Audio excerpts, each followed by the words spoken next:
Hello and welcome to the ConneXion podcast series. I'm absolutely delighted to be joined today by Jürgen Heindl, who is CEO of the Progroup. Jürgen, thank you for joining us today, particularly at a time where we have the announcement of your annual results. Progroup at a glance, 11 state-of-the-art corrugators. We've got almost 1,500 employees. The turnover was confirmed at just over 880 million euros. And obviously 3 state-of-the-art paper mills as well. So Jürgen, lovely to have you with us. Before we get on to all of the performance of Progroup, what I'd love to do is just get your view on effectively what's happening in the European sheep feeding market, because there seems to be an awful lot of news at the moment from sheep plants who are finding it difficult to get supplies of raw materials, and the lead times are probably at the worst we've ever seen them. So maybe you could give us a little overview of you know, what you feel is happening in the European sheep feeding and corrugated markets. Yeah, thank you, Dan, for joining this, having the opportunity to join this meeting. It's very nice to talk about the market and Progroup. Of course, the market is very unique, very difficult. I've never seen a market situation like this in my now 41 years in this industry.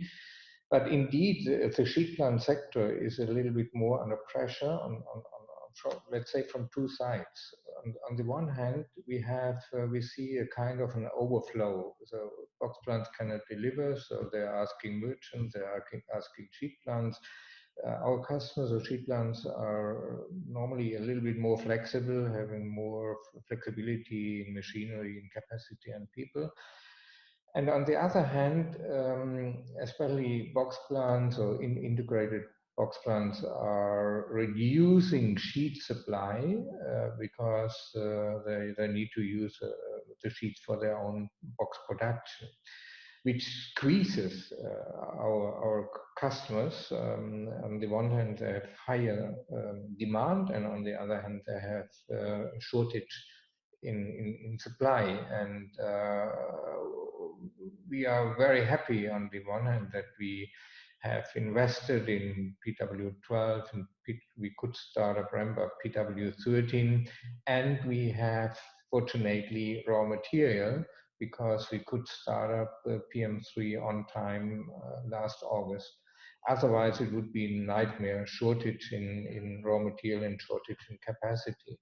So I think we can help our customers so far, but not as much as they expect, at least supply from us. But we are doing our best. And Jürgen, it was interesting because you were mentioning also there a little bit about containerboard supply. Obviously, there's been changes in the lead times and the sort of associated costs of raw materials, the OCC that you're using to actually make your containerboard. But obviously there's been massive price increases over the last 12 months or so. Do you think there's going to be some form of stability now so that we hit the summer months of 2021? It's a good question, because we need to have a look into the glass bowl at least. We had really important price increases. It's about 50% now when we take a look on May. It depends at least on the raw material pricing. It depends how waste paper will develop, or the price will develop. Anyway, if we say the waste paper prices will be stable, I think we will achieve a kind of a platform for the next few months. But if the market stays strong in demand, I think we will see another price increase in the second half of the year, maybe 30-50 euros. And Jürgen, let's start looking at Progroup, your performance in 2020. As I say, your latest news obviously is the release of your figures from 2020. The turnover was just a tiny bit down on the year before, but obviously a little bit more pressure on actual margins for your own company, and that's obviously attributable to the input costs, I guess.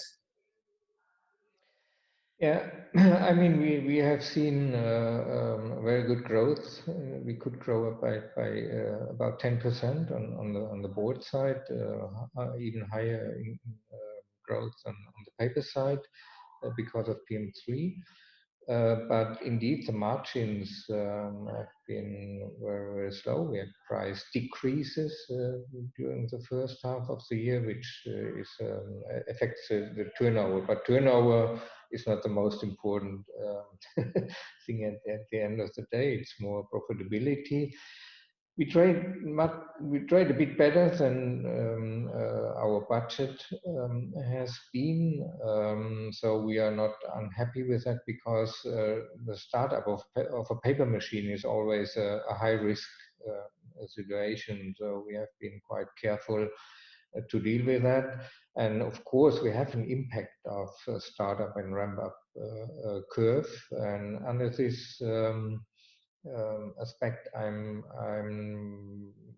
quite confident and find it 2020 was okay so far for us. And at the end of the year, we had this lack in margin because of the waste paper prices, and we could at least step by step increase paper prices, board prices, because it's a highly integrated system. So we need to achieve the board price increases, otherwise we have no effect on the balance sheet. And within the last 16 months or so, obviously a couple of exciting developments from your side. The startup of the sheep feeding operation in the UK, also the paper mill, another sheep feeder in Germany. Now, just for those viewers who maybe not actually familiar with one of your concepts, this is something that you've effectively developed, a packaging park concept, and you successfully rolled out with Crystals in the UK. Yeah. So please just explain very briefly to those who maybe do not understand, what is the packaging park? The packaging park model is really a very interesting model for our, let's say, bigger customers, because in the traditional sheep plant market, you are losing a lot of money for transport, for handling, and even lead times. So we developed, starting in 1998, what we call today a packaging park model, and we invited a customer to invest, let's say, wall to wall to our side. And in 2019,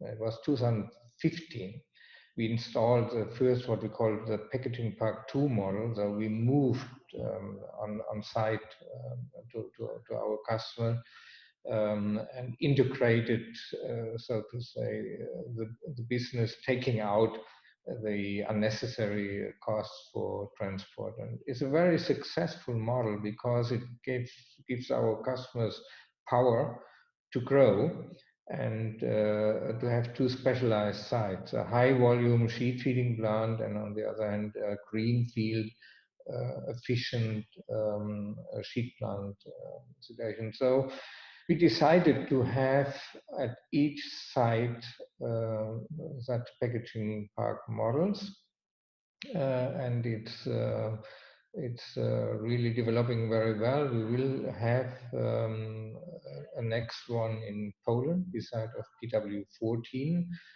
So it's proceeding continuously, and our customer in PW13 as well started construction works So it's a very, very good and interesting model. And let's go back to the paper mill, Jürgen, because obviously it's state of the art.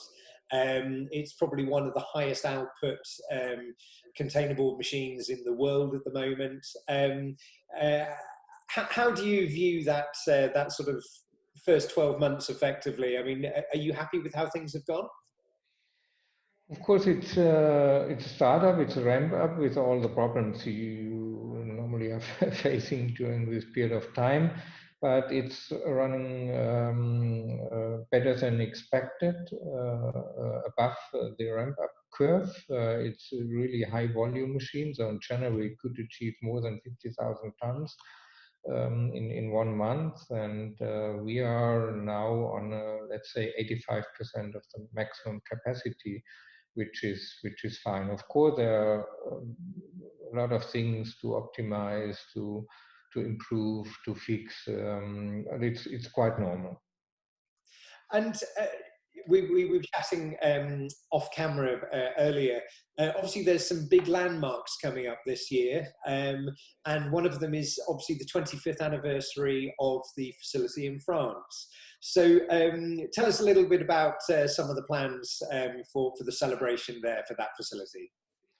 Yeah, unfortunately, we can have just a small, more private celebration, but I find it's also very important to show our employees respect for 25 years of cooperation and collaboration, and we have, I think, 1/3 of our employees are with us from more or less day one, which is exciting.